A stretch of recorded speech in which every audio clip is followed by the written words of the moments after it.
14th straight last night, beating the Bucks despite Giannis dropping 30. SA, how do you feel about those Cleveland Cavaliers? Same way I felt last week, week before that, week before that, week before that. They are the #1 threat to the Boston Celtics. This team is loaded. And listen, Mobley has improved himself. Donovan Mitchell is a superstar in this league. I don't know what people watch it. This brother's special. Darius Garland's balling this year, significantly better. Jared Allen is healthy. He's on the basketball court.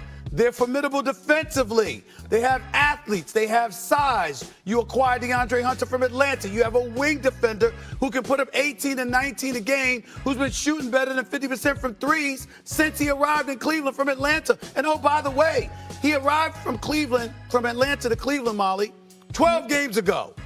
The Cleveland Cavaliers are 12-0.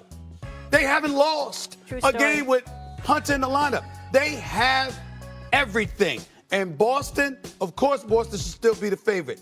But a Boston fully loaded should be the favorite. You better have Porzingis. You better have Jrue Holiday. You better have Derek White with Tatum and Brown. You better have them.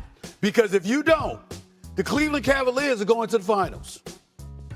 This was an important game for Milwaukee. Milwaukee has struggled against all the top teams in the East this year. It was a back-to-back for them, but still, they played their guys. 0-8 against the top 3 teams in the country. They were 0-3 against the Cavs. And now 0-9. Yep. Darius Garland did not play well in this game. Donovan Mitchell did not shoot. He played well, but didn't shoot well. The two of them, 2 of 15 on threes. Right.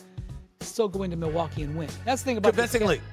That's the thing about this Cavs team. Like, this 14-game win streak, they've had some games where they just haven't played that well. They've gone down to the wire against some below-average teams, but they win every game.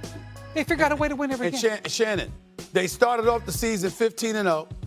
In between December and January, they had a 12-game winning streak. And now they're on the verge of having their second 15-game winning streak of the season. That's who Cleveland is, Shannon. Yeah. If we go back and look, if we look at the top 3 teams, and I think in all estimations, I think we can get some unanimity on this one, Wendy, is that you look at OKC, you look at Boston, you look at the Cavs. The one thing that they all have in common is depth in the bench.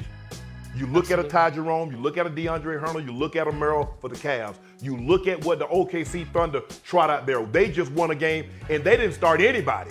The Shea was take the night off, Jalen Williams took the night off, Holmgren took the night off, and Hartenstein took the night off, and they still won. And we see the same thing happen to Boston, and you see Peyton Pritchard and Derek White both score 40. The first time in Celtic history, 2 guys scored 40 points in the same game, and they combined for 19 made threes. That is what separates them, because when their starters are not playing well, their bench players can come in, and anybody off that bench, DeAndre Hunter can give you 30. Peyton Pritchard, you saw him give you 30. You see Wiggins go give you 30 the other night. That's what separates these 3 teams, I believe, from everybody else in the NBA. Their starters are really good, but their bench is outstanding. Shannon, we don't have time to get into this. I just want to drop something on you just for you to think about, because Wendy and I were talking about this last week. Just for you to think about it. You can answer it another day. What do you prefer? Okay. I'm giving you 4 options. LA, Boston, NBA Finals. LA, Cleveland, NBA Finals. OKC, Boston, NBA Finals. OKC, Cleveland, NBA Finals. That's the best game of the year for the regular season. I'm just saying, think about it. It's either Lakers, Boston, or Lakers, Cavs. Anything with LeBron James in an NBA Final is a very, very compelling storyline, Wendy, and you know that. All right. Well, which one is it? Is it more compelling for Boston 18 titles, LA 17 titles? Is that more compelling, or is LeBron going up against Cleveland trying to thwart their efforts to capture another championship? Which one's more interesting? Probably Cleveland. Okay. I think OKC is winning the West, but that would be like brother on brother. Yeah. That would be amazing. Yeah. Some people say LA Boston, but I got y'all. Guys, I love that quick take. So fast. The Celtics. Him oxygen. I got to ask you about the summer of 2023, because it's you and Shaq right now. You said that Bol Bol's better than Victor Wembanyama. We've seen a lot since then. Do you stand by that? I tell you this. I think Bol has the same abilities as Victor Wembanyama. I think that Bol hasn't went out there and showed it for some reasons or whatever. but I see the same athletic ability that Bol has.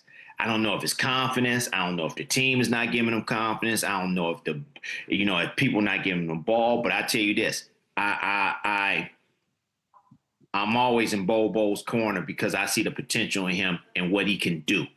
It's just that I don't think he has been able to get the right opportunity to go out there and prove himself, like a Victor Wembanyama. Victor, he comes, he's 7'5". He's shooting one-legged runners from three-point line or beyond. Bol do that bomb. It's different things that you give different players from different coaches, different freedom. Okay. Now, if I gave that same freedom to Bol, who knows what he gonna do? That's all I'm saying. Let me ask you about the Miami Heat and the situation. Obviously, with Jimmy Butler, that was stale. He ends up getting moved. Seems to be working out for Golden State Warriors. But you said that that Heat culture is not playing for the name on the back; it's playing on the name on the front. And can that still exist in today's league, especially after what just happened with the Jimmy Butler? Like, is that Heat culture still going to be a thing moving forward? Yes, Heat culture going to always stay. Heat culture going to always be there. Either you can deal with it or you can't deal with it. It's up to you. And a lot of people that move on from it always say, hey, you know what, I should have stayed. Jimmy Butler Jimmy Butler did what he's wanted to do and how he wanted to do it. But when I was at the All-Star game in San Francisco, and Chris Mullin, Mitch Richard, and myself, they was asking me about Heat culture, Pat Riley, Jimmy Butler situation. I tell them this. I say, and they didn't believe me when I said, y'all got Jimmy Butler right. Jimmy Butler to me is like a Mitch Richmond. He put himself in position to score. He put his team in position to win.